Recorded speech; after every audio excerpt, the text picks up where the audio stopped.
एक 18 साल की लड़की रहती है और वो एक बस स्टैंड के ऊपर जाती है और बस स्टैंड पर जाकर के बस का इंतजार करती है। लेकिन कहते हैं ना कि दोस्तों, कभी कभी बस है वो इंतजार करने से लेट हो जाती है और लेट होने के कारण एक ऑटो वाला आता है वहां पर और लड़की को ऑटो में बैठने के लिए कहता है। लेकिन लड़की उसे मना कर देती है कि मैं आपके ऑटो में नहीं जाऊंगी, मुझे बस के अंदर ही जाना है, यानी मुझे बस की ही सवारी करनी है। लेकिन ऑटो वाला है उसे बार बार अपने ऑटो में बैठने के लिए बोलता है, लेकिन लड़की है वह बार बार मना करती है। और उसके बाद में ऑटो वाला है लड़की को जबरदस्ती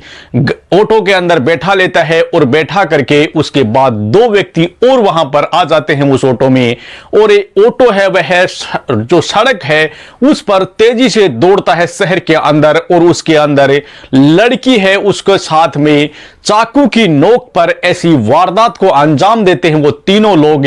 कि सुन करके हर एक इंसान के रोंगटे खड़े हो जाते हैं, यानी कि हर एक इंसान का दिल चीर जाता है। ऐसी घटना को वो लोग अंजाम देते हैं। दरअसल दोस्तों, ये पूरी जो कहानी है ये बड़ी ही इंटरेस्टिंग है और ये लड़की के साथ क्या हुआ और क्या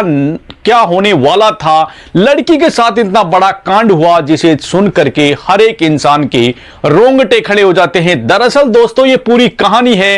यह है चेन्नई की, यानी तमिलनाडु के चेन्नई की एक कहानी है जहां पर एक 18 साल की लड़की एक बस स्टैंड पर बस का इंतजार करती है, यानी कि किलंबक्कम जो बस टर्मिनल होता है वहां पर बस जो लड़की है वह बस का इंतजार करती है और बस है वह कुछ देर लगा देती है, यानी कि बस है कुछ लेट रहती है। और उसके चलते वहां एक ऑटो वाला आता है और ऑटो वाला आकर के लड़की से कहता है कि ऑटो में बैठ जाइए, लेकिन लड़की उसे मना कर देती है कि मुझे ऑटो के अंदर नहीं जाना है। अब ऑटो वाला है लड़की को जबरदस्ती अपने ऑटो में घसीट करके ऑटो में बैठा लेता है और उसके बाद में उस ऑटो में दो व्यक्ति और आ जाते हैं, यानी कि जो ऑटो चालक होता है उसका नाम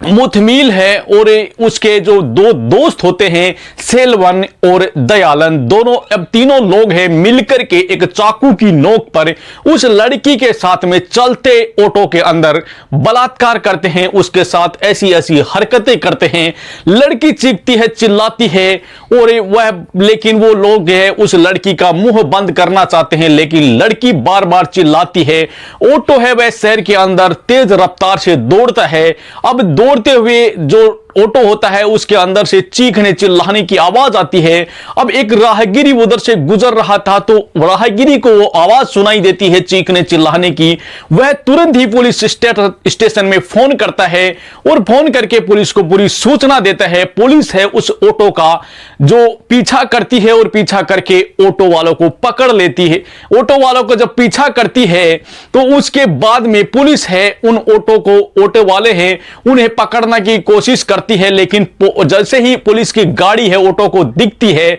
जो ड्राइवर को, तो ऑटो वाला जो ड्राइवर और वो तीनों लोग हैं वो मिलकर के लड़की को एक सड़क किनारे पटक जाते हैं और गिरा करके और वहां से रफू चक्कर हो जाते हैं। लेकिन पुलिस है उनका पीछा करती है और पीछा करके तीनों लोगों को गिरफ्तार कर लेती है और पकड़ के पुलिस स्टेशन ले आती है। लेने आने के बाद में तीनों लोगों को गिरफ्तार कर लेती है और गिरफ्तार कर करके तीनों लोगों पर मुकदमा दर्ज हो जाता है। लड़की से जब इस बात के बारे में पूछा जाता है तो लड़की यही कहती है कि मैं तो बस का इंतजार कर रही थी और ये लोग हैं जो मुझे जबरदस्ती उठा करके ले आए। अब पुलिस है तीनों लोगों को गिरफ्तार कर लेती है। मुकमिल, सेल्वन और दयालन तीनों व्यक्तियों को गिरफ्तार करके पुलिस यानी कि जेल की सलाखों के पीछे उन्हें डाल देती है। लेकिन उधर ही कहते ना कि ऐसा कांड होने के बाद में हर एक पार्टी के अंदर एक हंगामा मच जाता है, एक भूचाल सा आ जाता है। सब लोग हैं तरह तरह की बातें करते हैं और वहीं पर एक जो भाजपाई कैंडिडेट होता है और उसका नाम अन्नामलाई रहता है। अन्नामलाई कहता है कि सरकार की नाकामी है, ये सरकार है इन लोगों को खुली छूट दे रखी है और इन लोगों पर लगाम नहीं लगाती है। ऐसे ही नशे की खेप भी बहुत बढ़ती जा रही है। अगर इन लोगों पर लगाम नहीं कसी गई तो शहर के अंदर बड़े बड़े कांड ऐसे ही होते रहेंगे, हमारी बहू बेटियां हैं वो सुरक्षित नहीं है, ऐसी बातें हैं वह बताता है और उसके बाद में अपनी जो बात रख देता है और उसके बाद हर एक इंसान यही कहता है कि यहां पर कोई भी लड़की है वो सेफ नहीं है, कोई भी महिला सेफ नहीं है, क्योंकि ऐसे ही कांड आए दिन यहां पर हो रहे हैं। आए दिन हमारे बहू बेटियों की आबरू है वो लूटी जा रही है, लोग सरेआम ऐसे काम कर रहे हैं, सरकार है इनकी इन पर ध्यान नहीं दे रही है, ऐसे जो काम होते हैं उनके ऊपर सरकार है वह नजरअंदाज कर देती है। ऐसे ऐसे कुछ बातें बताई जाती है, लेकिन कहते हैं ना कि दोस्तों जो ये घटनाएं होती है वो झकझोर देती है हर एक इंसान को, हर एक समाज को, यानी कि समाज को भी ऐसी घटनाएं हैं वो झकझोर देती है। हर एक इंसान टूट जाता है जब ऐसी ही घटनाएं सुनता है, क्योंकि हर एक घर के अंदर एक जवान बेटी मिल जाती है दोस्तों, और मिलने के कारण ही हर एक माता पिता होता है उसकी रूह कांपती है कि कहीं हमारी बेटी के साथ ऐसा न हो जाए। क्योंकि जब ऐसी ऐसी बातें सुनते हैं, जब ऐसे ऐसे कांड होते हैं, तो ऐसा लगता है कि कहीं हमारे घर की भी आबरू ना लुट जाए, ऐसे हर एक इंसान को डर बना रहता है। और जो लोग हैं वो इस बात से बिल्कुल भी खौफ नहीं है उनके दिल में कि उनके साथ क्या होगा। वो लोग हैं वो छोटी छोटी बच्चियों का बलात्कार करते हैं, उनकी आबरू लूट लेते हैं, उन्हें यह पता नहीं रहता है कि उनके साथ क्या होने वाला है, लेकिन वो लोग उन लड़कियों की आबरू लूट के उनकी जिंदगी है वो नरक बना देते हैं। और ऐसे ही हर एक माँ बाप को चिंता लगी रहती है कि कहीं हमारी बच्ची के साथ ऐसा ना हो जाए, और ऐसे ही सब लोग हैं वो पुलिस थाने जाते हैं और जाकर के रिपोर्ट वगैरह दर्ज करवाते हैं। लेकिन कहते हैं ना कि दोस्तों कभी कभी ऐसा होता है कि ऊपर से इतना ज्यादा प्रेशर रहता है कि वो लोग भी उनका मुकदमा दर्ज नहीं करते हैं और उन्हें एक खाना पूर्ति करके भेज देते हैं। लेकिन दोस्तों जब अपने ऊपर बीतती है हर एक इंसान पर, तब पता चलता है कि एक बेटी की आबरू लूटने के ऊपर कैसा महसूस होता है। और ऐसा ही अन्नामलाई ने भी कहा था कि सरकार की नाकामी के कारण ही ऐसे जो काम है वो हो रहे हैं और हमारी बहू बेटियों की आबरू लूटी जा रही है, सरकार है वो ध्यान नहीं दे रही है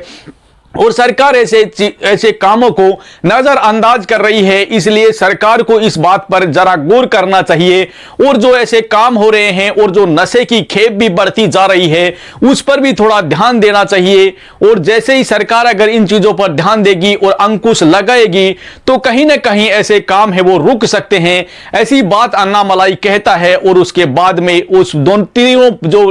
अपराधी होते हैं उनके खिलाफ मुकदमा दर्ज हो जाता है और होने के बाद तीनों ही लोगों को गिरफ्तार कर लिया जाता है और गिरफ्तार करके और तीनों लोगों को जेल की सलाखों के पीछे डाल दिया जाता है। लेकिन दोस्तों कहते हैं ना कि आज भी हमारी बहू बेटियां हैं वो सुरक्षित नहीं महसूस करती है अपने आप को, क्योंकि आए दिन ऐसी ही घटनाएं घटित हो रही है, कहीं कभी कहां हो रही है तो कभी कहां हो रही है। ऐसी ऐसी घटनाएं होती है जिससे दिल है वो चीर जाता है और हर एक इंसान का दिल बैठा जाता है। तो दोस्तों ये कहानी आपको कैसी लगी कमेंट बॉक्स में जरूर बताना, और अगर कहानी अच्छी लगी हो तो वीडियो को लाइक जरूर करना। और दोस्तों ये जो कहानी सुनाने का मकसद है ये किसी के दिल को ठेस पहुंचाना या किसी को परेशान करना नहीं है, समाज में जागरूकता लाना